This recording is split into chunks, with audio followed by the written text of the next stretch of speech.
जब कितना है, सबसे छोटा क्या है 20, उससे भी छोटा आ रहा है। और एलसीएम में क्या होता है, एलसीएम या तो सबसे बड़ा नंबर आएगा, नहीं तो बड़े वाले नंबर से भी बड़ा आएगा। हेलो स्टूडेंट्स, तो स्वागत है आपका अपने चैनल टॉप स्कोरर पे। तो जैसा कि हम लोग एक बहुत ही इंपॉर्टेंट सीरीज स्टार्ट किए हैं, जिसमें हम लोग मैथ और साइंस का टोटल रिवाइज करने वाले हैं, क्लास 10th का, और पीवाईक्यू भी करने वाले हैं। तो आज सबसे पहला लेक्चर मैथ का रियल नंबर का स्टार्ट हो रहा है, और आपको रियल नंबर का सिलेबस मालूम होगा कि आपका सिलेबस में क्या क्या आ रहा है। एक तो सिलेबस में फंडामेंटल थ्योरम ऑफ अरिथमेटिक समझना है, एलसीएम एचसीएफ से क्वेश्चंस रिलेटेड समझना है, ठीक है। उसके बाद एक चेक करने वाला क्वेश्चन आता है, उसके बाद प्रूफ ऑफ इरेशनैलिटी, जो हर साल क्वेश्चन आता ही आता है।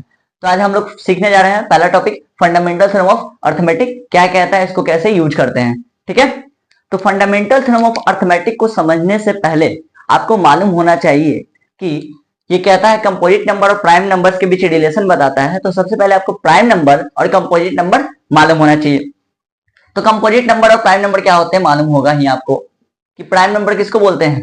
तो वैसे नंबर जिनके सिर्फ और सिर्फ दो ही फैक्टर्स होते हैं, have only two factors, have only two factors.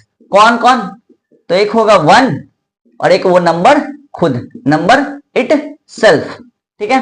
वैसे नंबर्स जिनके सिर्फ दो ही फैक्टर्स होते हैं, 1 और वो खुद नंबर, उसको बोलते हैं क्या, प्राइम नंबर। फॉर एग्जांपल 3, 5, इन सब के कितने फैक्टर्स हैं? 3 के कौन कौन फैक्टर्स हैं? 1 और 3। 5 के कौन फैक्टर्स हैं? 1 और 5। समझ में आ रहा है? तो एक होगा 1 और एक होगा वो नंबर खुद। बहुत बच्चे तो कंफ्यूज रहते हैं सर कि फैक्टर और मल्टीपल में अंतर क्या है। तो ध्यान दीजिए, फैक्टर वह नंबर जो किसी दूसरे नंबर को कंप्लीटली डिवाइड कर दे रहा है, तो उसको बोलेंगे फैक्टर, और जो डिवाइड हो रहा है उसको बोलेंगे मल्टीपल। समझ में आ गया? ठीक है। अब ध्यान दीजिए, प्राइम नंबर्स किसको बोलते हैं? जिनके पास सिर्फ दो फैक्टर्स होते हैं, प्राइम नंबर कहलाएंगे। कंपोजिट नंबर किसको बोलेंगे? कंपोजिट नंबर किसको बोलेंगे? जिसके दो से ज्यादा फैक्टर्स हो, जिसके दो से ज्यादा फैक्टर्स हो उसको बोलेंगे कंपोजिट नंबर। मालूम होगा आपको, ठीक है। फॉर एग्जांपल 12, 60, ये सब क्या है? कंपोजिट नंबर है। क्लियर? तो फंडामेंटल थ्योरम ऑफ अरिथमेटिक कहता क्या है, इनके बीच कैसा रिलेशन बताता है, ये ध्यान दीजिएगा आप लोग। तो पहले स्टेटमेंट लिख देता हूं मैं, ठीक, उसके बाद इसको समझाऊंगा। तो फंडामेंटल थ्योरम ऑफ अरिथमेटिक कहता है कि any composite number can be expressed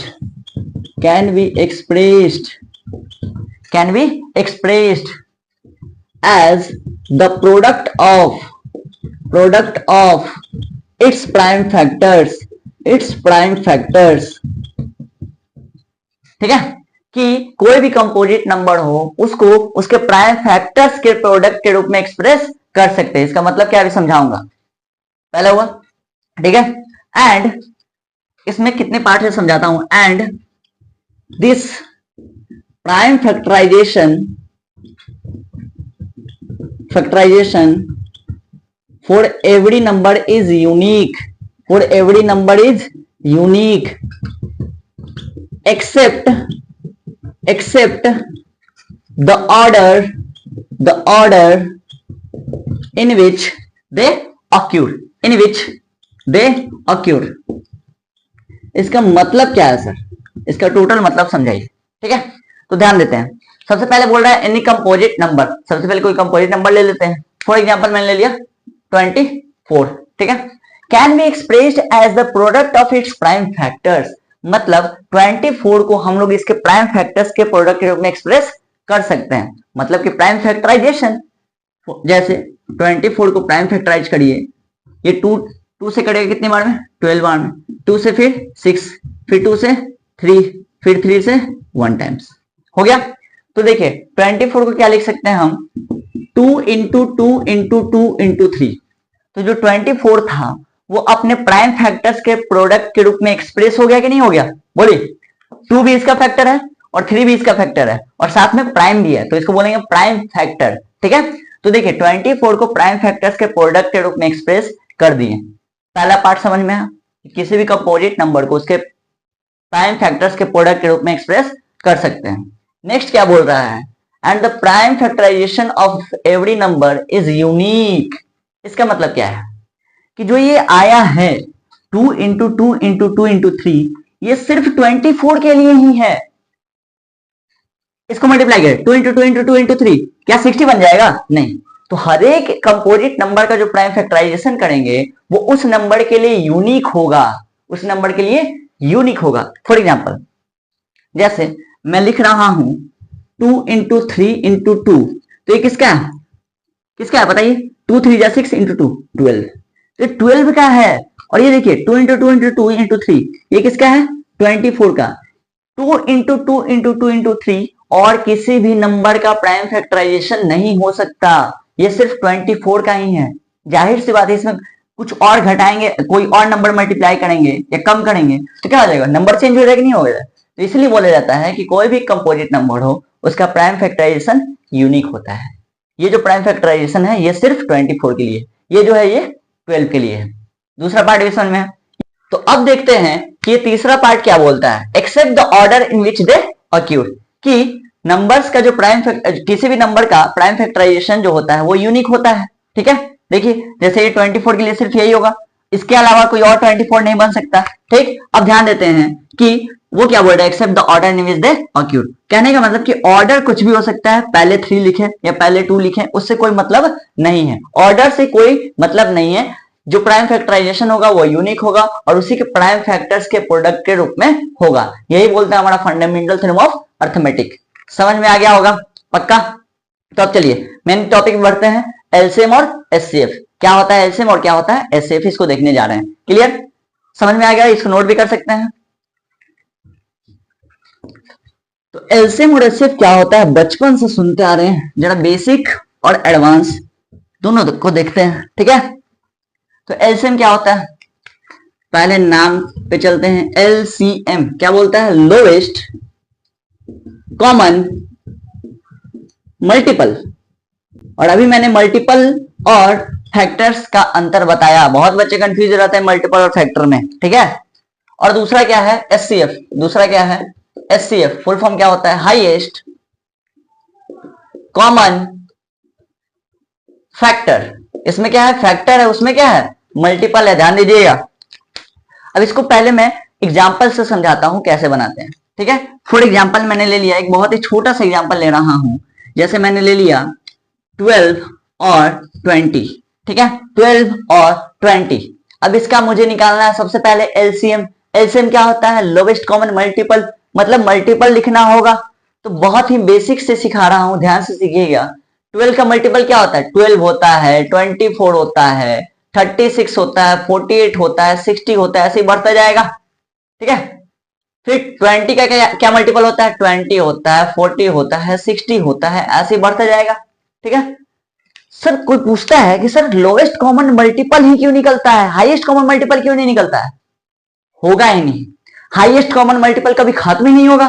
क्यों? क्योंकि मल्टीपल तो बढ़ते जाएगा ना इनफाइनाइट तक, बहुत सारा मिल सकता है। इसलिए मल्टीपल में देखते हैं कि कौन सा लोवेस्ट कॉमन मल्टीपल है। फॉर एग्जांपल देखिए, दोनों में सबसे पहले कॉमन क्या आ रहा है, 12 नहीं है, 24 नहीं है, 36 नहीं है, 48 नहीं है, लेकिन 60 दोनों में सबसे पहले कॉमन मिल जा रहा है। इसी को बोलते हैं लोवेस्ट कॉमन मल्टीपल। हाईएस्ट क्यों नहीं होता है, क्योंकि आगे बढ़ता जाएगा ना, तो आगे बहुत सारे मल्टीपल में, जैसे 120 फिर इन दोनों का मल्टीपल हो जाएगा, कॉमन हो जाएगा कि नहीं हो जाएगा।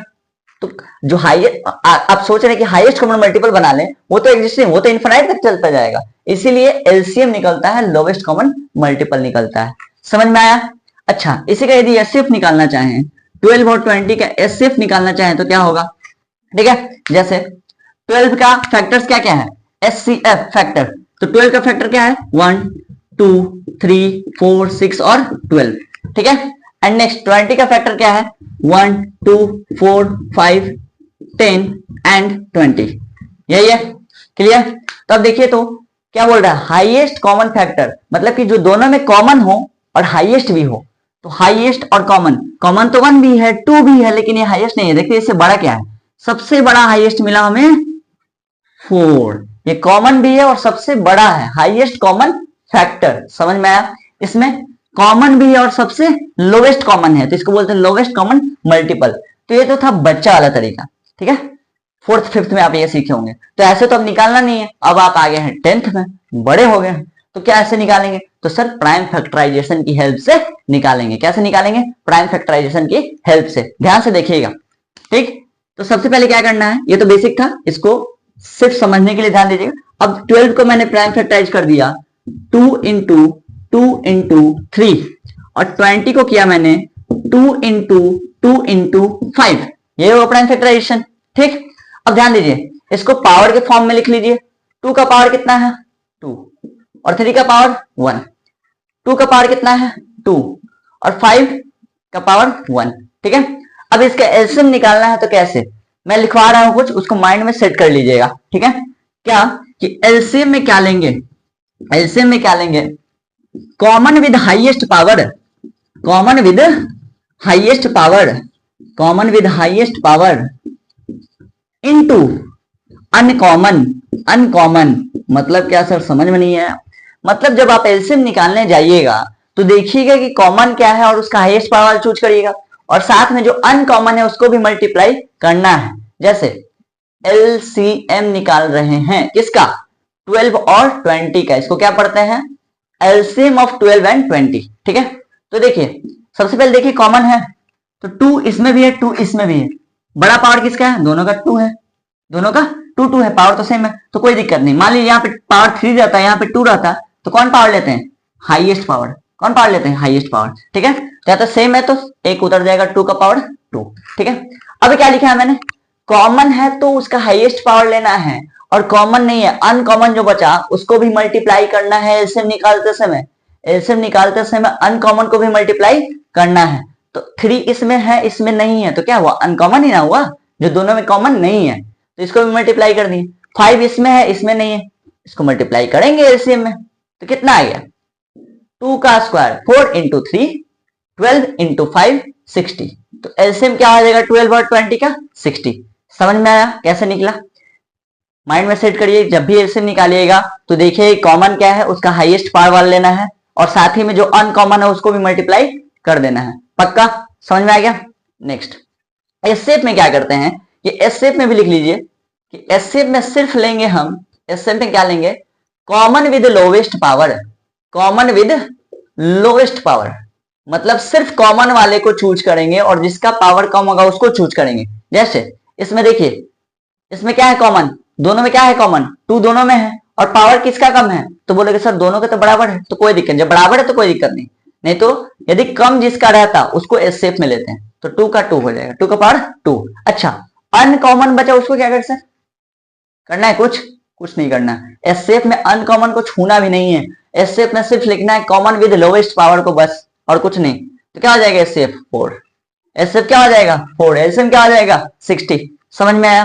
अच्छा कुछ और एक क्वेश्चन देता हूं, जैसे कि कोई नंबर है, ठीक है कोई नंबर है उसको प्राइम फैक्टराइज किया ऐसे 2 का पावर 3 इंटू 3 का स्क्वायर इंटू 5, ठीक है, और एक और कोई नंबर है, ठीक है उसको फैक्टराइज कर दिया 2 का पावर 2 3 और इंटू 7, ठीक है। अब इसका एलसीएम और एचसीएफ निकाल के बताइए, जल्दी बताइए।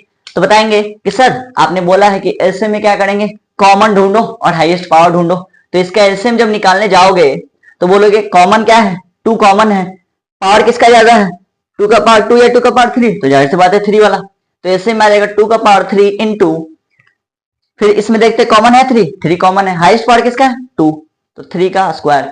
अच्छा अनकॉमन बचा सर, तो एलसीएम में अनकॉमन मल्टीप्लाई होता है कि नहीं होता है, होता है, अनकॉमन को भी मल्टीप्लाई करेंगे इंटू 5 इंटू 7, टोटल मल्टीप्लाई करते हैं 2 का power 3 8, 8 into 5 40, 40 into 7 40 into 7 280, 280 into 9, 280 into 9 कितना हो जाएगा 0 और ये हो जाएगा 2520, एलसीएम कितना आ गया 2520। तो समझ में आया कैसे कॉमन अनकॉमन और पावर, समझ में आ रहा होगा पक्का, वो माइंड में सेट कर लीजिए उसको। नेक्स्ट यदि इसी का एसए पूछ देता तो मैं बोलता कि एसए में मैंने क्या लिखवाया है, सिर्फ कॉमन लेना है और उसका कैसा पावर लेना है लोवेस्ट पावर लेना है, तो दोनों में कॉमन है 2 तो है कॉमन है। अच्छा पावर किसमें कम है ऊपर वाले में कि नीचे वाले में, तो बोलोगे सर नीचे वाले में इस बार कॉमन पावर कम है तो 2 का पावर 2 कम है तो लिख दिए। अच्छा दोनों में 3 कॉमन है तो कॉमन है, लोवेस्ट पावर क्या है 1 या 2 तो 1, 3 का पावर 1। अनकॉमन को मल्टीप्लाई करे या नहीं करे, बिल्कुल नहीं, एचसीएफ में अनकॉमन को छूना ही नहीं है, क्लियर। तो हो जाएगा 2 इंटू 2 4 इंटू 3 12। तो एचसीएफ और एलसीएम कैसे निकलता है आपको समझ आ गया होगा। और एचसीएफ और एलसीएम यदि ऑब्जेक्टिव के लिए आए तो उसके लिए ट्रिक मैं बताऊंगा, शॉर्ट्स वीडियो में अपलोड कर दूंगा कि देखते हैं कैसे एसएफ और एसएम निकाल दे, माइंड में कैलकुलेट करिए। ठीक है, अभी पूरा रूल से समझ में आ गया कैसे होगा। ठीक, अच्छा इसमें और एक कुछ बताना है मुझे, पहले इतना नोट करना है तो कर लीजिए, फिर रब करूंगा इसको। हो गया होगा। अब एक बात मैं और बताने जा रहा हूं ताकि आपका एग्जाम में टाइम बचे। ठीक है, इसको नोट कर लिए होंगे कि यदि क्वेश्चन में डायरेक्ट पूछे कि आपको सिर्फ एचसीएफ निकालना है या सिर्फ एलसीएम निकालना है, तब क्या इतना लंबा करने जाएंगे, प्राइम फैक्टराइज सब अलग अलग नंबर्स का करने जाएंगे? तो बिल्कुल नहीं। ध्यान दीजिए, जैसे क्वेश्चन दे दिया 24, 20, 30 इतना दे दिया। ठीक है, 3 नंबर्स है। अब इन तीनों का एलसीएम निकाला। क्वेश्चन में डायरेक्ट बोल रहा है, वर्ड प्रॉब्लम हो या कुछ भी हो, उसमें डायरेक्ट पता चल रहा है कि सिर्फ हमको एलसीएम निकालना है, सिर्फ नहीं निकालना है, सिर्फ एक चीज निकालना है, तो क्या करेंगे? तो उसके लिए तरीका है, तीनों को साथ में प्राइम फैक्टराइज कर दो। और ध्यान देना, एलसीएम निकालते समय क्या करते हैं, कम से कम 2 नंबर यदि डिविजिबल है किसी नंबर से तो स्टेप आगे बढ़ाएंगे, नहीं तो वहीं पे रुक जाएंगे। कम से कम 2 नंबर डिवाइड होने चाहिए किसी नंबर से, तब स्टेप्स में उसको लिखेंगे, नहीं तो छोड़ देंगे। फॉर एग्जाम्पल देखिए, एलसीएम निकालने जा रहे हैं, डायरेक्ट मेथड, सबको अलग अलग प्राइम फैक्टराइज नहीं करें, डायरेक्ट निकाल रहे हैं। तो 2 से कैसे, 2 से ये भी कट रहा है, ये भी कट रहा है, ये भी कट रहा है, तीनों डिविजिबल है, कम से कम 2 होना चाहिए, तो तीनों है तो कर दो। कितना आ जाएगा? 10। कितना आ जाएगा? 12। कितना आ जाएगा? 15। ठीक है, अब क्या आगे 2 से करेंगे? तो मैंने क्या बोला है, एलसीएम में कम से कम 2 डिविजिबल होने चाहिए तो स्टेप आगे बढ़ाएंगे, तो नहीं तो नहीं बढ़ाएंगे। 10 और 12 दोनों 2 से डिविजिबल है कि नहीं है? बिल्कुल है सर, तो कर दो। तीनों नहीं है सर, कम से कम 2 है ना, बस कम से कम 2 रहने चाहिए, तो 5, 6, 15। क्लियर। अब मैंने बोला 2 से फिर आगे कर देगा, 2 से डिविजिबल? बिल्कुल नहीं, एक ही डिविजिबल है, कम से कम 2 रहने चाहिए। अच्छा, तो अब आगे बढ़ते हैं 3 से। 3 से 5 तो नहीं, 6 है और 15 है, 2 नंबर मिल गए डिविजिबल, तो 3 से करो। 5 तो 5 रहेगा, 3 से 2 टाइम्स में, 3 से 5 टाइम्स में। क्लियर। अब 2 नंबर है ऐसे जो 5 से डिविजिबल है, तो 5 से 1 टाइम्स में, और 2 तो सेम उतर जाएगा, और ये 5 1 टाइम्स में। क्लियर। तो इस तरह से ये जो आया, अब इसका एलसीएम कैसे निकलेगा? तो मैं बोलूंगा कि जो इधर साइड वाला है उसको और जो इधर बचा उन दोनों को मल्टीप्लाई कर दो। ठीक है, इन दोनों को मल्टीप्लाई कर दो, तो बोलोगे सर एलसीएम आ जाएगा 2 × 2 × 3 × 5 और इंटू 2। 1 से मल्टीप्लाई करने का कोई मतलब नहीं है, सेम नंबर रहेगा। तो 2 × 2 4 × 3 12 × 5 60 × 2 120। तो एलसीएम आ गया 120, बिना सबको अलग अलग फैक्टराइज किए एक ही बार में आ गया, नहीं आ गया? यदि क्वेश्चन में डायरेक्ट पूछे तो डायरेक्ट ये बना दीजिए आपका। ठीक है। अच्छा, क्या एसएफ भी इस मेथड से निकाल सकते हैं? बिल्कुल निकाल सकते हैं, लेकिन एसएफ में क्या ध्यान देना होगा मैं बताता हूं आपको, कि जब भी आप एसएफ निकालने जाइएगा एक साथ सबको फैक्टराइज करके, तो आपको क्या करना है, ऐसा नंबर यहाँ पे लिखना है जिससे पूरा का पूरा डिविजिबल हो, तीनों के तीनों, मतलब जितने टर्म रहे वो सारे नंबर्स डिविजिबल होने चाहिए, जिस नंबर से उसी नंबर को यहाँ पे लिखेंगे। जैसे देख रहे हैं 2 से ये तीनों डिविजिबल है तो 2 लिख दिए, और कैसा नंबर लेना है, प्राइम नंबर लेना है, तो इसी को बोलते हैं प्राइम फैक्टराइजेशन। तो 2 से तीनों डिविजिबल है तो कर दो। अब बोलोगे कि सर ये दोनों तो 2 से डिविजिबल है लेकिन ये नहीं है, तो क्या करें, आगे बढ़े 2 से करें? नहीं, बिल्कुल नहीं। एसएफ में ऐसा नंबर यहाँ पे लेंगे जिससे तीनों के तीनों डिविजिबल है। तो 2 से नहीं है, 3 से ये दोनों है, बाकी नहीं है, ये नहीं है, 5 से ये दोनों है, ये नहीं। तो क्या इसका एसएफ क्या होगा? अब तो कोई कॉमन मिल ही नहीं रहा है जिससे तीनों डिविजिबल हो, तो छोड़ दो, तो इसके एसएफ में क्या आ जाएगा, एसएफ में आ जाएगा सिर्फ और सिर्फ 2। एसएफ में क्या आ जाएगा, सिर्फ और सिर्फ 2। इसको मल्टीप्लाई नहीं करेंगे? बिल्कुल नहीं, इसको नहीं करेंगे मल्टीप्लाई। एसएफ में सिर्फ इधर वाले को मल्टीप्लाई, जो भी इधर बचा रहा है उसी को सिर्फ मल्टीप्लाई करेंगे, इधर वाले को मल्टीप्लाई एसएफ में नहीं करना है। समझ में आया? पक्का? क्लियर? ठीक। एक चीज और ध्यान दीजिएगा, जो एसएफ निकलता है, किसी भी नंबर्स का जो एसएफ निकलेगा वो या तो छोटा वाला नंबर, जो जितने भी नंबर्स हैं, या तो उस छोटे वाले नंबर के बराबर होगा, नहीं तो छोटे वाले नंबर से भी छोटा वैल्यू आएगा एसएफ में। जैसे यहाँ पे देख रहे हैं आप, एसएफ कितना है, सबसे छोटा क्या है 20, उससे भी छोटा आ रहा है। और एलसीएम में क्या होता है, एसएफ कितना है, सबसे छोटा क्या है 20, उससे भी छोटा आ रहा है। और एलसीएम में क्या होता है, एलसीएम या तो सबसे बड़ा नंबर आएगा, नहीं तो बड़े वाले नंबर से भी बड़ा आएगा। जैसे यहाँ पे देख रहे हैं कि एलसीएम कितना है 120, बड़े वाले नंबर से भी बड़ा है। तो ऑब्जेक्टिव बनाते समय सब ध्यान दीजिएगा। ठीक है, क्लियर?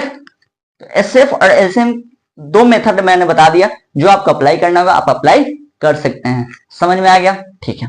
एसएफ और एलसीएम से रिलेटेड एक और क्वेश्चन क्या होता है, एक प्रॉपर्टी है दो प्रॉपर्टी मैं लिखवाने जा रहा हूं, उससे क्वेश्चन पूछता है, ठीक है, ध्यान दीजिएगा।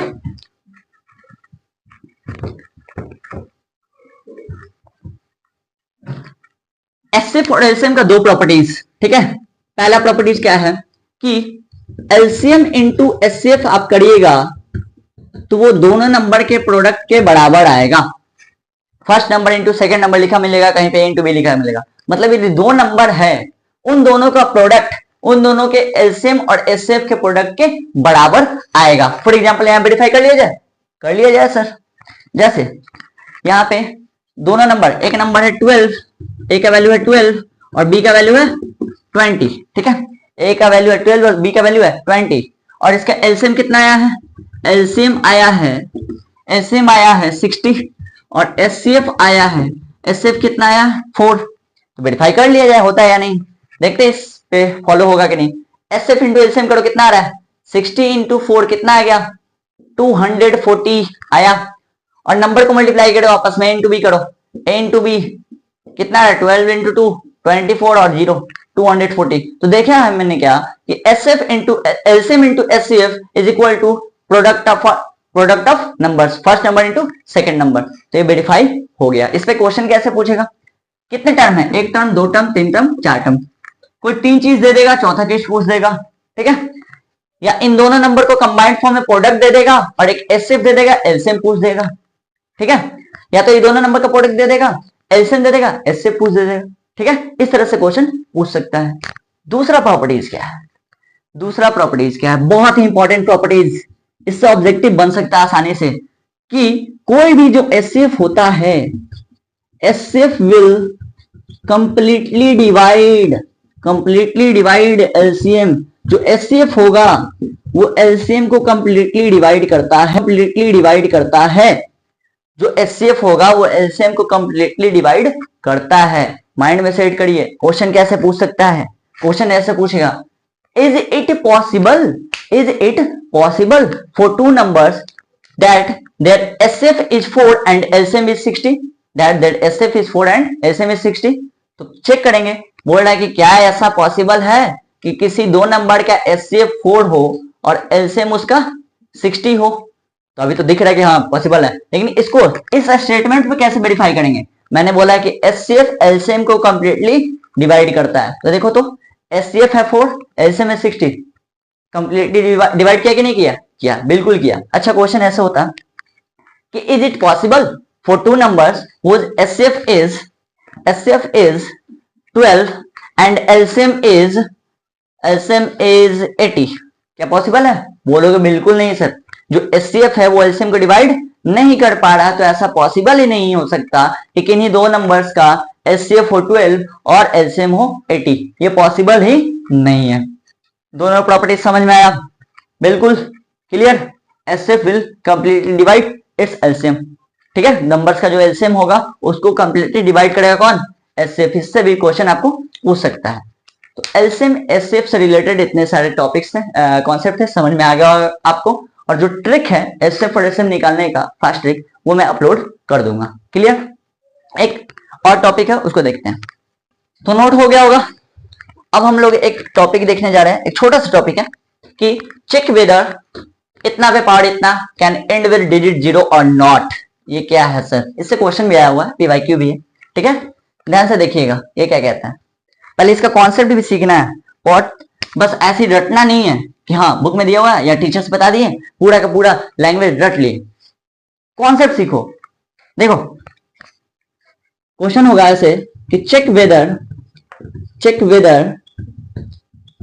6 का power n can and with digit 0 और नॉट, डिजिट 0 और नॉट। क्या बोल रहा है पहले समझाइए सर। एंड विथ डिजिट 0 का मतलब क्या है? एंड विथ डिजिट 0 मतलब वंस प्लेस पे 0 आएगा। इसका मतलब कि 6 का पावर आप कुछ भी रखिए, 0 आएगा वंस प्लेस पे, ये चेक करना है कि क्या ये पॉसिबल है, ठीक है। तो पहले इसके लिए थोड़ा सा कॉन्सेप्ट सीख लो, क्या कि कौन सा नंबर होगा जिसका आप पावर कुछ भी करिए उसका यूनिट प्लेस पे 0 आएगा ही आएगा। फॉर एग्जांपल देखिए, अब 2 का पावर आप कुछ भी रखिए, 2 का पावर 1, 2 का पावर 2, 2 का पावर 3, टू का पावर 4, ठीक है। अब पावर 4 के बाद यूनिट डिजिट वापस से कंटिन्यू होता है। जैसे 2 का पावर 1 क्या होगा 2, 2 का पावर 2 4, 2 का पावर 3 8, 2 का पावर 4 16, यूनिट डिजिट क्या है 6 8 4 2। यदि 2 का पावर 5 करेगा तो वापस से क्या आएगा 32 होगा। 32 का यूनिट डिजिट क्या है 2। तो 4 के बाद साइक्लिसिटी वापस, इसको बोलते हैं साइक्लिसिटी, ठीक है। तो यूनिट डिजिट वापस से रिपीट करने लगता है। तो पावर 4 तक आपको देखना है। अब मान लीजिए 3 का पावर कुछ भी रखिए 1 2 3 4, ठीक है। कभी भी यूनिट डिजिट पे 0 आएगा नहीं आएगा सर। तो बोलोगे यूनिट डिजिट 0 कब आएगा, यदि उस नंबर में 10 हो, यदि उस नंबर में 10 या 10 का मल्टीपल हो। जैसे जैसे मैंने बोल दिया 30 का आप पावर कुछ भी रख दो, यूनिट डिजिट पे 0 आएगा नहीं आएगा, बिल्कुल आएगा। समझ में आया। 30 का पावर 2 रख दिए तो 30 इंटू 30 900, यूनिट डिजिट पे क्या आया 0 आया।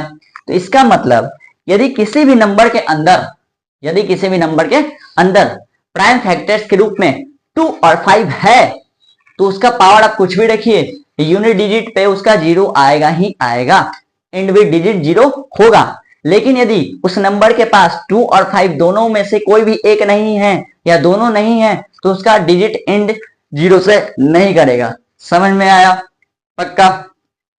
बहुत बच्चे ऐसे रट लेते हैं कि हाँ 2 और 5 रहा तो डिजिट एंड विद 0, ठीक है, और नहीं रहा तो नहीं। लेकिन क्यों, क्योंकि 2 और 5 आने से क्या होगा 10 हो जाएगा, और 10 का पावर कुछ भी हो लास्ट में 0 रहेगा तो पावर कुछ भी होता है यूनिट डिजिट पे 0 आएगा ही आएगा।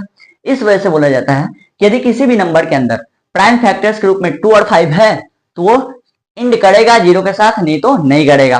क्लियर। तो यहाँ पे आप समझ ही गए होंगे कि 6 के अंदर 2 तो है लेकिन प्राइम फैक्टर के रूप में 5 नहीं है, तो ये एंड नहीं करेगा डिजिट 0 के साथ। तो इसका लैंग्वेज थोड़ा सीख लेते कैसे लिखते हैं, ठीक है। तो लैंग्वेज देखिए कैसे लिखते हैं, ठीक है। तो लैंग्वेज लिखेंगे हम लोग, अभी अभी मैंने जो आपको समझाया बस वही लिखना है कि to end with digit 0, to end with digit 0 किसी भी नंबर का यदि पावर कुछ भी हो और उसको 0 पे एंड कराना है तो उस नंबर में क्या रहना चाहिए 2 और 5 रहना चाहिए प्राइम फैक्टर्स ग्रुप में। To end with digit 0 number, या इसी को लिखते हैं जो क्वेश्चन दिया है, इतना must have 2 and 5 as its prime factors, कि किसी भी यदि इसको 0 पे एंड करना है तो इसके पास 2 और 5 प्राइम फैक्टर्स के रूप में होने चाहिए। लेकिन हम लोग को तो देख रहे हैं इसको जब प्राइम फैक्टराइज किए हैं तो हम लोग क्या देख रहे हैं 6 को क्या लिख सकते हैं 2 into 3 का पावर n। तो यहाँ पे 2 है 3 है लेकिन 5 है ही नहीं। 2 और 5 के अलावा कुछ भी रह सकता है, कोई मतलब नहीं, 2 और 5 वो रहने चाहिए। तो यहाँ पे सिर्फ 2 है सर 5 नहीं है। तो क्या ये डिजिट 0 पे एंड करेगा, बिल्कुल भी नहीं। हमेशा याद रखना है यदि कोई भी नंबर दिया है उसका पावर कुछ भी है उसको डिजिट 0 पे एंड करने के लिए उसके प्राइम फैक्टर्स के रूप में 2 और 5 होने चाहिए। क्यों, क्योंकि 2 और 5 मिलकर 10 बना देंगे 0, और उसका पावर कुछ भी रखे यूनिट डिजिट पे 0 आएगा ही आएगा। समझ में आया। ये हो गया लैंग्वेज क्लियरली। बट 6 का पावर n कैन, यहाँ पे हम लोग देख रहे हैं इसके पास 5 प्राइम फैक्टर के रूप में नहीं है, तो आप लिख देंगे clearly 5 is not a prime factor, 5 इसके प्राइम फैक्टर नहीं है। 5 is not a prime factor of 6 का पावर n, इसका प्राइम फैक्टर नहीं है। और इसमें क्या लिखना है कि जो प्राइम फैक्टराइजेशन किए ये कभी चेंज होने वाला नहीं है, ये नहीं कि बाद में कहीं और या कोई और इसको प्राइम फैक्टराइज करे तो कहीं से 5 आ जाए, ऐसा तो पॉसिबल है नहीं। तो वो लैंग्वेज भी लिख देंगे क्या, and we know that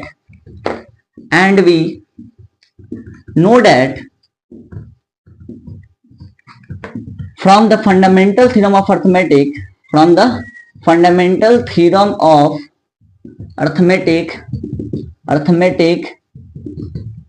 that fundamental theorem of arithmetics हम लोग क्या जानते हैं कि prime factorization of any number, prime factorisation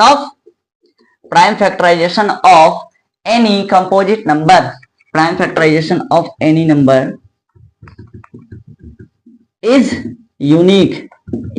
unique. इसको लिखना क्यों जरूरी है, ताकि कोई ये ना बोल सके बाद में इसका प्राइम फैक्टराइज करे तो 5 आ जाएगा, ऐसा पॉसिबल नहीं है। उसी के लिए लिख देते हैं स्टेटमेंट कि फंडामेंटल थ्योरम ऑफ अर्थमेटिक्स से जानते हैं कि ये इस किसी भी नंबर का प्राइम फैक्टराइजेशन यूनिक होता है जो चेंज होने वाला नहीं है। क्लियर? तो हम लोग यहाँ पे देख लिए कि इसके पास 5 प्राइम फैक्टर के रूप में नहीं है, तो हेंस 6 का power n can never and with digit 0, and with digit 0। क्यों? क्योंकि इसके पास 5 प्राइम फैक्टर के रूप में नहीं है, इसलिए डिजिट 0 पे एंड नहीं करेगा। रहता तो कर देता, जैसे 20 का पावर n डिजिट 0 पे एंड करेगा नहीं करेगा? बिल्कुल करेगा। क्यों? देख लो, 20 को फैक्टराइज करो, 2 into 2 into 5, तो 2 भी आ गया 5 भी आ गया, तो हो जाएगा डिजिट 0 पे एंड करेगा। आप कुछ भी पावर रख लीजिए। समझ में आया? तो आज इतना तक रखें, ठीक है। और कल हम लोग नेक्स्ट वीडियो में प्रूफ ऑफ इरेशनैलिटी के 2 से 3 टाइप के क्वेश्चन होते हैं, उसको हम लोग डील कर लेंगे, जो एग्जाम में हर बार आता ही आता है, ठीक है। एक क्वेश्चन से रखा हुआ है, तो उसको कल देख लेंगे और ये चैप्टर हो जाएगा खत्म, ठीक है। इतना एलसीएम एचसीएफ समझ में आएगा।